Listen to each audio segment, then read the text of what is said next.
वाराणसी शहरामध्ये 5 नोव्हेंबर 2024च्या रात्री एकाच घरामध्ये 4 जणांचे मृतदेह आढळून आलेले होते। आई, 2 मुलं आणि एका मुलीचा मृतदेह हा घरामध्ये आढळून आलेला होता। तर घरापासून काही अंतरावर कुटुंबाचे कुटुंब प्रमुख असणारे राजेंद्र गुप्ता यांचा देखील मृतदेह आढळून आलेला होता। या हत्या प्रकरणातील विशेष बाब म्हणजे हे मयत सर्व 5 जण हे एकाच कुटुंबातील व्यक्ती होते। या सर्वांची हत्या ही एकाच पद्धतीने करण्यात आलेली होती, म्हणजेच त्यांच्या डोक्यामध्ये गोळी घालून त्यांची निर्गुणपणे हत्या करण्यात आलेली होती।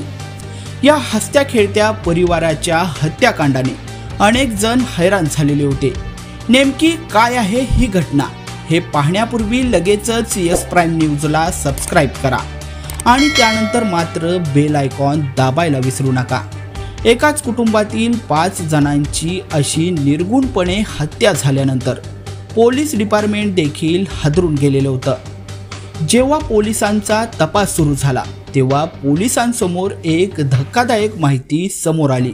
या कुटुंबाचे कुटुंब प्रमुख असणारे राजेंद्र गुप्ता यांचाच पुतण्या विशाल गुप्ता या हत्याकांड प्रकरणामागे असल्याचं पोलिसांच्या तपासामध्ये वारंवार समोर येत होतं।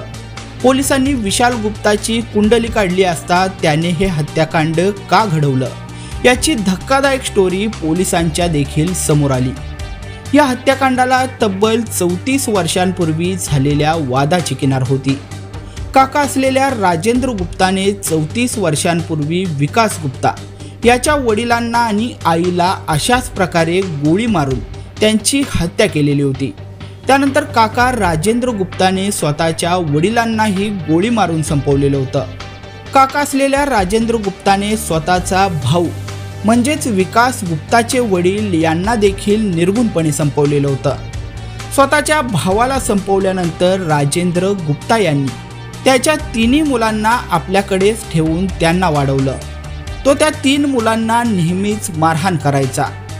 त्यानंतर हळूहळू ती मुले मोठी होत गेली आणि 3 भावंडांपैकी एका मुलीचं लग्न झालं, तर 2 मुलं हे कामासाठी दिल्लीमध्ये गेले आणि एका IT कंपनीमध्ये ते नोकरी करू लागले।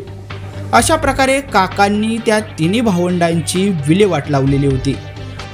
मात्र 34 वर्षांपूर्वी याच काकांनी आपल्या आई वडिलांना आणि आजोबांना कशा प्रकारे संपवलेलं होतं हे आपल्या डोळ्यांनी पुतण्या विशाल गुप्ता याने पाहिलेलं होतं आणि विशाल गुप्तानेच राजेंद्र गुप्ता आणि त्याच्या संपूर्ण कुटुंबाला डोक्यामध्ये गोळी मारून संपवलं। 34 वर्षांपूर्वी देखील काका राजेंद्र गुप्ता यांनी विकास गुप्ता याचे आई वडील आणि आजोबाला देखील अशाच प्रकारे डोक्यात गोळ्या मारून संपवलेलं होतं। हे हत्याकांड घडल्यानंतर मात्र विशाल फरार झालेला होता आणि तो गेल्या काही दिवसांपासून अनेक शहरांमध्ये लपून छपून राहत होता। आता घटनेनंतर 3 महिन्यांनी त्याला पोलिसांना पकडण्यामध्ये यश आलेलं आहे।